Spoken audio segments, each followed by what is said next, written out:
Hmm, that's nice and cozy. Why don't you come join me by the fire for this week's Commissioner's Corner?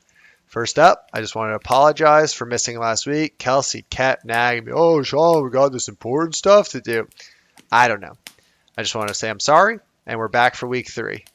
Got some big, exciting news happening in the league, a marriage and a trade. I'm not sure which y'all had for the what would happen first, a trade in the league or Kelsey and Sean getting married, but the trade squeaked in there at the buzzer to win that bet.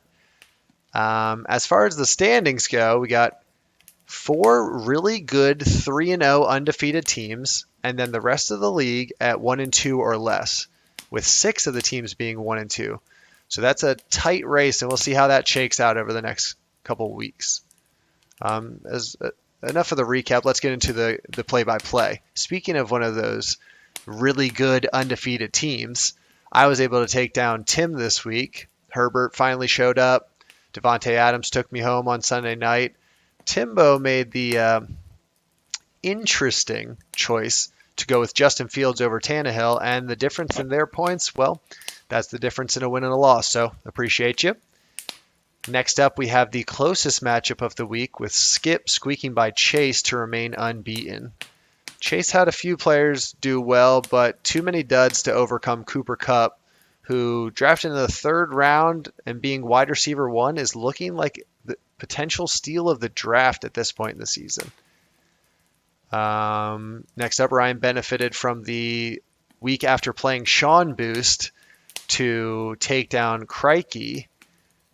Crikey, it's never fun when you score the 4th most points in the league and come away with a loss, but it's hard to keep up with Ryan, who had 4 of his position players score over 20 points and was the high scorer for the week. Next up, another one of those 3-0 teams. Jeff was able to get there on the back of Kelsey's team being absolute garbage. Kamara tried, but was not able to carry whatever the rest of this team is, and she had the low score of the week. Jeff was able to sneak out a victory even with the CMC injury, but we'll see if he's able to continue being so lucky with the coming weeks with that hamstring injury.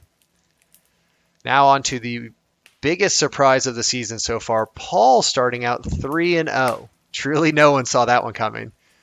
He's done a fairly good job of balancing and starting the correct players, but we all know that will come to an end eventually, so we'll be following that closely.